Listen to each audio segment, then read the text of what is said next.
As ever, powered by Friends and Family Credit Union. It's time to bring a friend into the family on News Talk 1480 WHBC. The Kenny and JT Show is brought to you by Roosters, Wings, and More. Be fun. Be casual. So here we go. These guys have a lot to say, and they never stop talking. If I'm here and you're here, doesn't that make it our time? Sky's the limit and space is the place. Ooh, yeah. Live from News Talk 1480 WHBC. It's a household name. You understand me? It's Kenny and JT. Have a great show! Let that sink in for a second. Turn that up a little bit, Brian. Good afternoon and happy Fat Tuesday. And welcome to the Kenny and JT Show. Fat Tuesday in Double Nickels, 55 degrees in the heart of the Hall of Fame cities. We're broadcasting live at the corner of 6th and Market in beautiful downtown Canton, Ohio. I got my beads. I got my king cake. All I need now is a hurricane. Fat Tuesday. Hey. You know what I else I saw like to Drew call it? Brees the other day throwing out footballs in New Orleans. Absolutely, and today he is a grand marshal of one of the parades. And let's just go ahead and call today Drew Brees Day, even though we know he doesn't get inducted into the Pro Football Hall of Fame until Saturday, August 8th. That's right. He's going to have a bunch of big days coming up, Drew Brees. Enjoy the being the grand marshal today, and then, of course, we'll welcome him with open arms in August, along with the rest of the class of 2026. Oh, my. Fat Tuesday. What do I think of on Fat Tuesday? Parties, good times, eating and drinking a lot. I had some cabbage and noodles. Is that good for today? Is that on Fat Tuesday? No, you're supposed to fatten yourself up because it's normally the last day before Lent. Now, in my case, being that I'm Orthodox, our Easter is different than the Roman Catholic Easter. In fact, Roman Catholic Easter is April 5th, so it's Fat Tuesday, 40 days out, right? Right. That's the Lenten period. Our Easter isn't until April 12th, so hopefully we get all our candy at half off the following week. You make out every year, don't you? Try to. That's the way you roll. I understand. Right. Totally get it.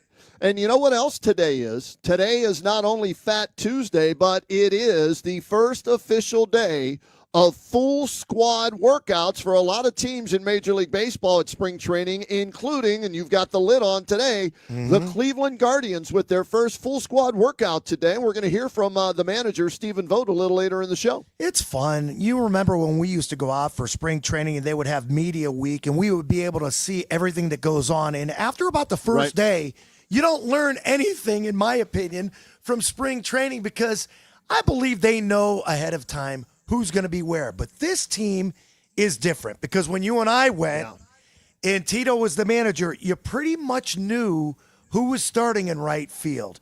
You knew who your center fielder was going to be. Hell, you knew who your infielders were going to be. Now it seems like everything's up for grabs. I wrote it down today, preparing for the show, all right?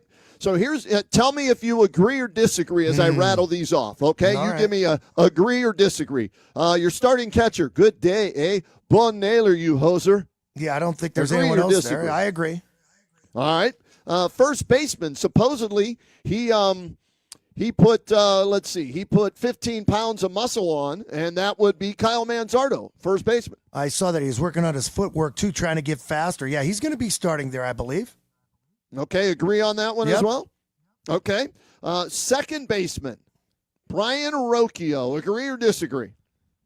Wow. That's a tough question. Now, am I agreeing that he'll be the starter, or will he be the finisher at the end of the season? Let's go for starter on opening day. Okay, I'll agree. All right, very good. Shortstop, Gabriel Arias, opening day starter at shortstop. Agree or disagree? I guess I have to agree with that. Okay, I'm not excited about it either. I agree with you. I just don't. And your hesitation and your thinking about it, I agree, man. I wish there was another opportunity for somebody else to be the starter at shortstop, but there's not. Now, having said that, maybe the Guardians get lucky and the former first overall pick in the draft a few years ago, right, Travis Bazzana, somehow, someway, wins the starting second baseman job, and maybe that moves Rocchio over to be the starting shortstop when they break camp. But I don't think that's going to happen. I think the experienced players, whether they're good or not, will probably win out over Bazana, and then eventually Bazana, hopefully, will be called up somewhere in the middle of the season. All right. Okay? Mm-hmm. So we'll go for opening day. All right, we know third base. We agree on that. It's Jose Ramirez. No need to discuss it. Left fielder, we agree, right? It's Stephen Kwan, right? Yep. No problem there. All right, then here's where I think the three biggest question marks come into play. Unless they trade in between now and opening day. Go ahead. Fair point. Fair point. Something to keep an eye on. You never know, right? But center field, right field, designated hitter. Okay, if Manzardo's going to be the first baseman, okay, who is going to be the designated hitter for the Cleveland Guardians if you're starting Manzardo at first base? Who do you think the DH is? Fry? And I leaned that way as well because he supposedly is going to be the third catcher coming back from that Tommy John surgery. Couldn't play a position last year, could only bat. But now, eventually he's going to be able to play maybe some first base, some catcher. But I agree. We'll put David Fry, and I'm writing it in. I didn't want to write it in before. I wanted to talk to you. So David Fry, DH. All right, center fielder and right fielder. Here are your choices. Oh, boy. Angel Martinez. George Valera. Yeah. Daniel Schneemann. Your guy, Nolan Jones. Or Chase DeLauder. Who's your center fielder of that group of 1, 2, 3, 4, 5 guys? I'm going with Chase DeLauder based on the fact that he started in the wild card round against the Tigers last year. I'm putting him in center field, see how he can do. Let's hope that he can stay healthy.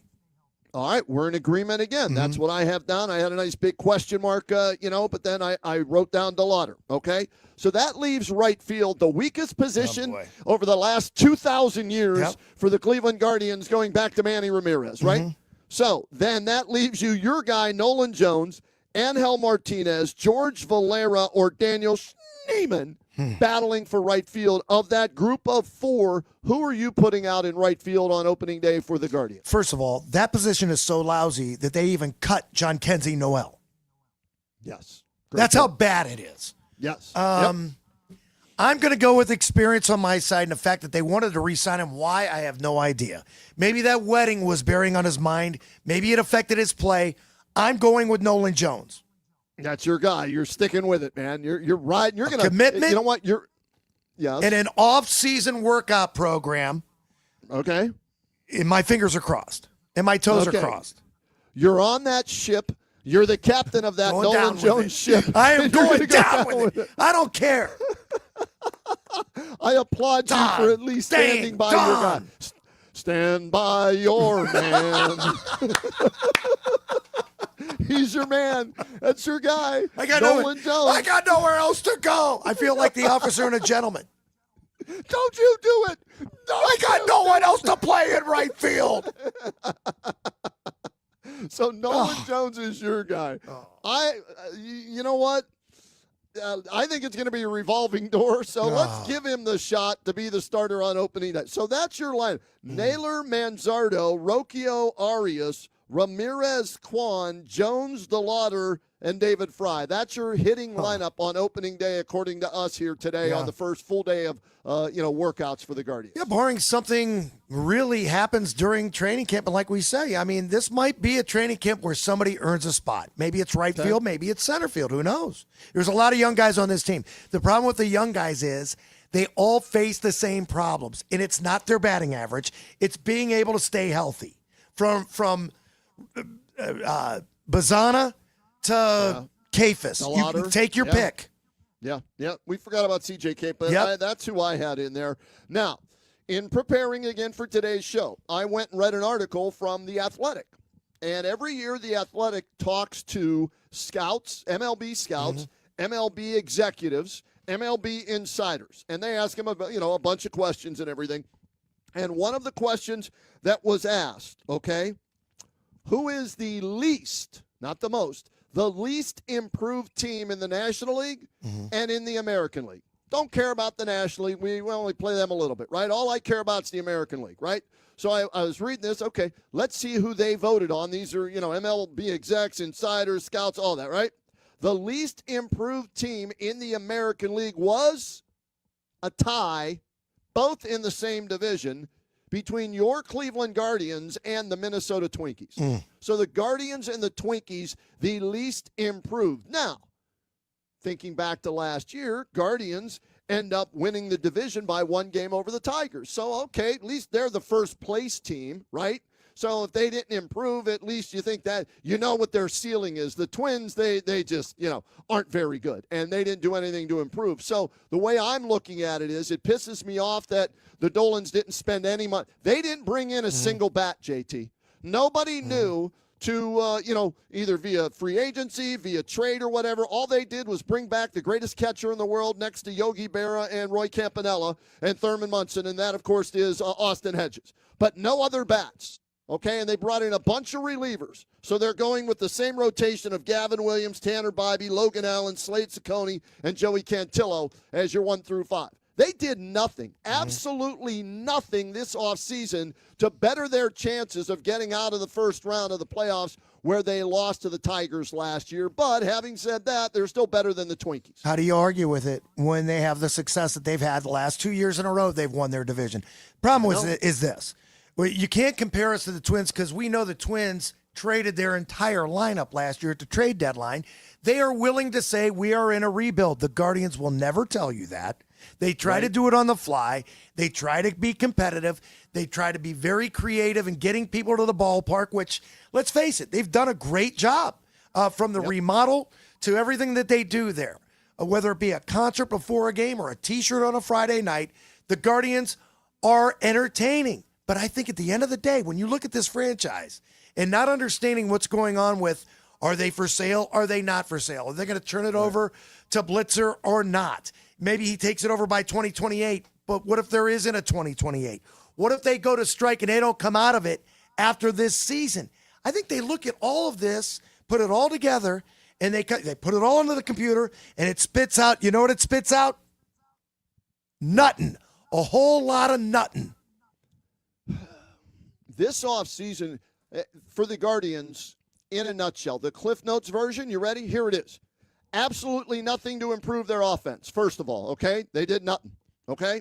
Still nothing as far as a resolution with Emmanuel Clase and Luis Ortiz Jr., right? Nothing, right? There's something.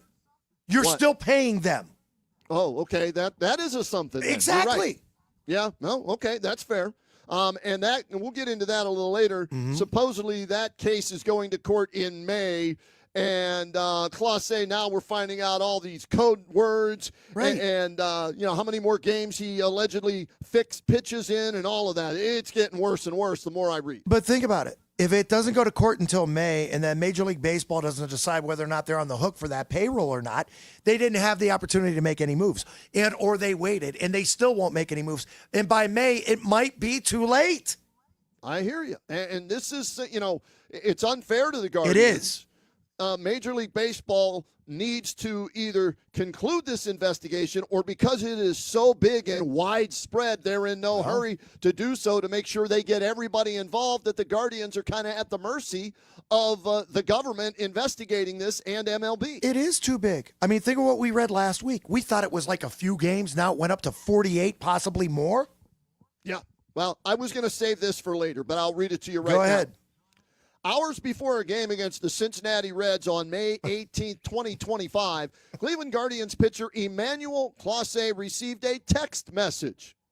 "Throw a rock at the first rooster in today's fight," it read. It may have read cryptically, but in a 29-page indictment unsealed Friday, prosecutors say Clase understood. It is one of the revelations included in court documents unsealed Friday that also, for the first time, allege Clase engaged in an illegal sports gambling scheme since the 2024 postseason. "Yes, of course, that's an easy toss to the rooster," he replied. If there was any confusion, he followed up again later. He would throw it low. The language was more than just a code. It was part of an alleged effort by Clase and others to rig pitches during the Guardians games over 2 years. 2 years. Think how dumb that is. Think how dumb that. I mean, if I wanted to go code, I think I would have came up with something better than throw anything to a pitcher, right? You could have said, eat an orange because orange or whatever. Right. Oh, standing for out. S being, don't throw an S being a strike. Are you kidding me? Throw a rock at the first rooster? Hell, if the government wouldn't have busted him, it would have been PETA.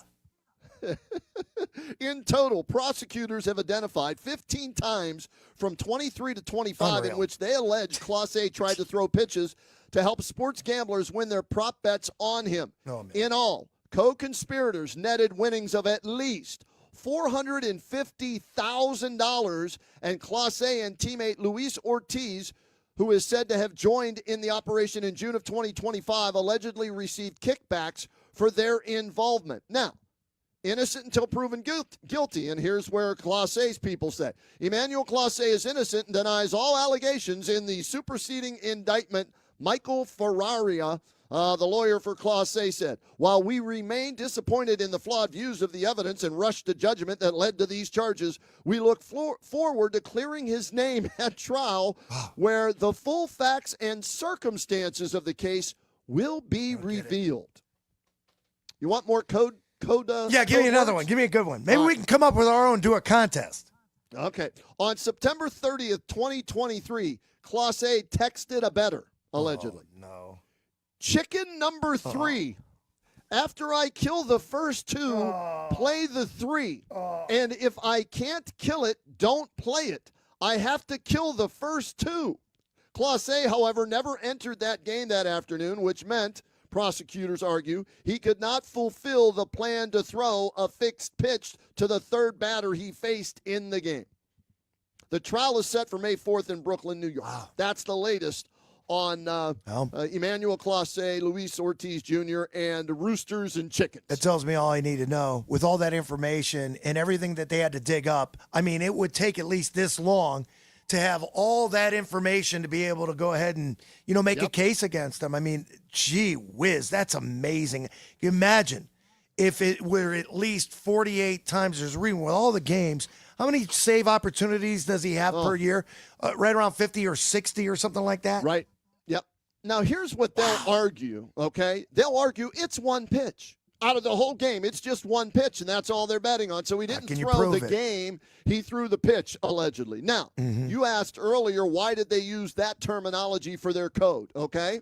And this is where they may, and we'll see if they have their, if the glove don't fit, you must acquit type lawyer working on this, okay?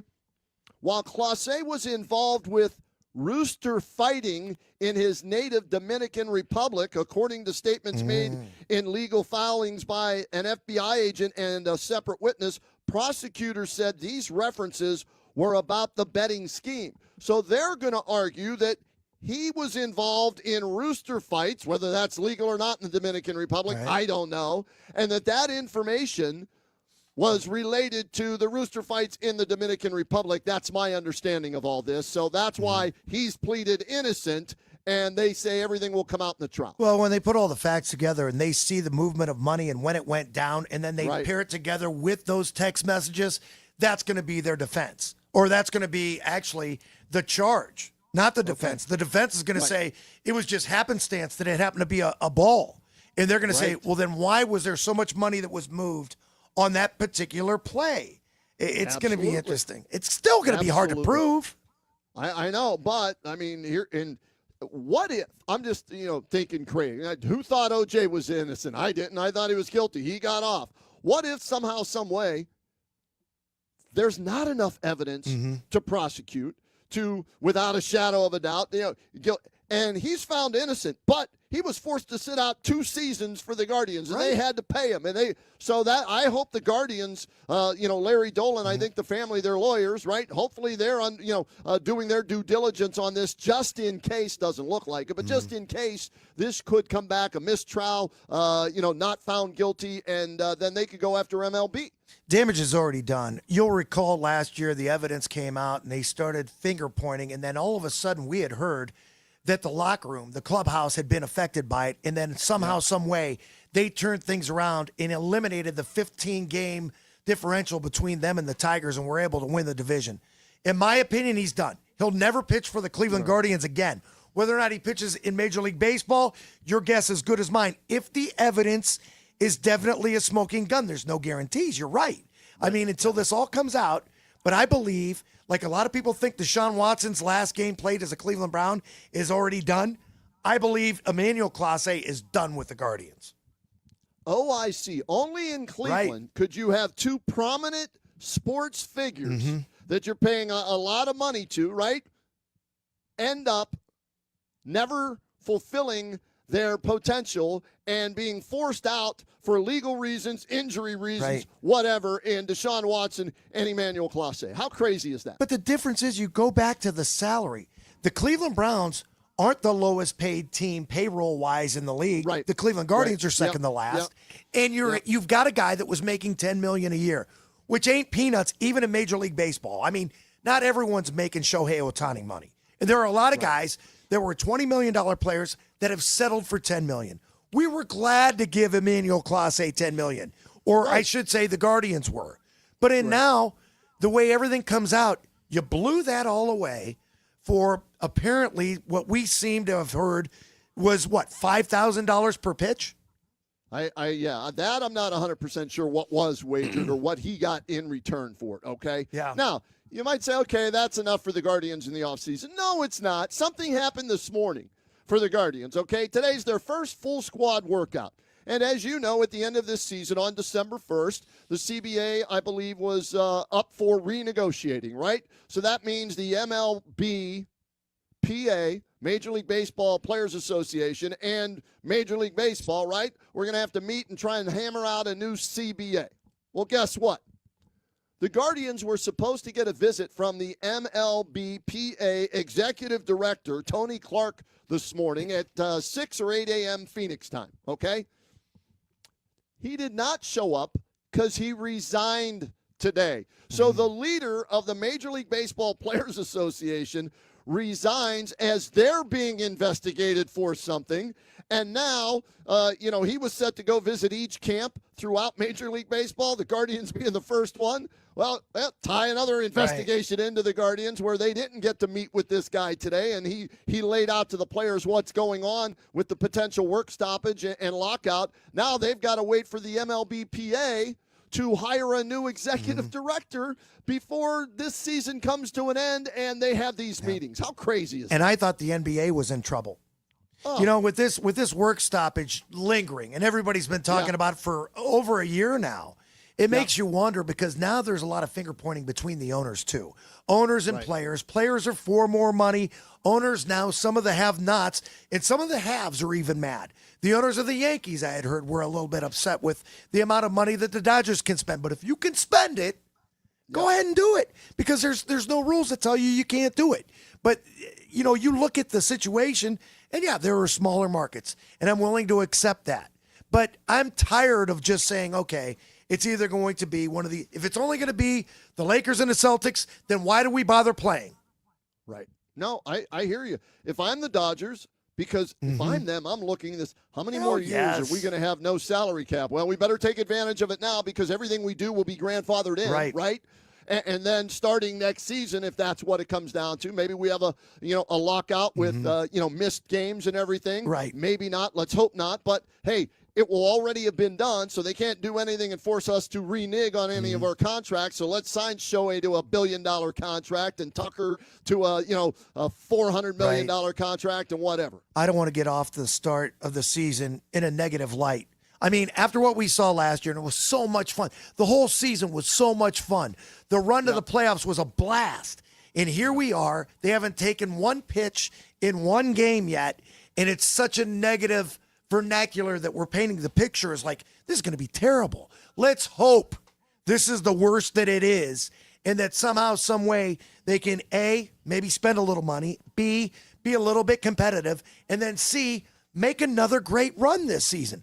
We don't think it can happen we look at this roster right now and the fact that everybody, the talking heads aren't always wrong. They see what goes on throughout the rest of the league. They know who's spending. They know who's actually earning that money. And when you don't go out and get better players, you're rolling the dice on these young guys. And before we get to the break, Brian, and I know you've got the Itcher Triggy figure there, I want to give a shout out. Jesse Jackson passed away, 84 years old, civil rights leader. Do you remember he came to Baldwin Wallace when we were there and he spoke? Absolutely, yeah. It was outstanding, but I had no idea until I found out this morning that he was a star quarterback at North Carolina A&T from 62 to 64. Looked like a star athlete, didn't he?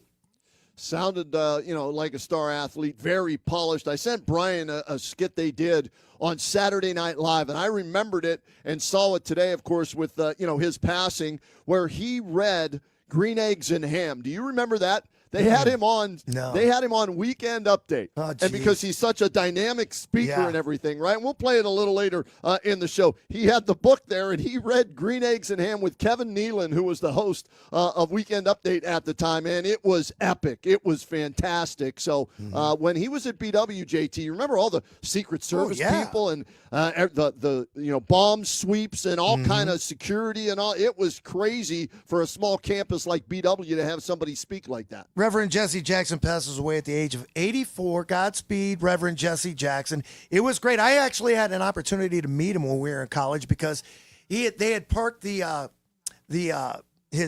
limousine right outside of the stadium, and he was going to speak inside of, I believe, the gymnasium.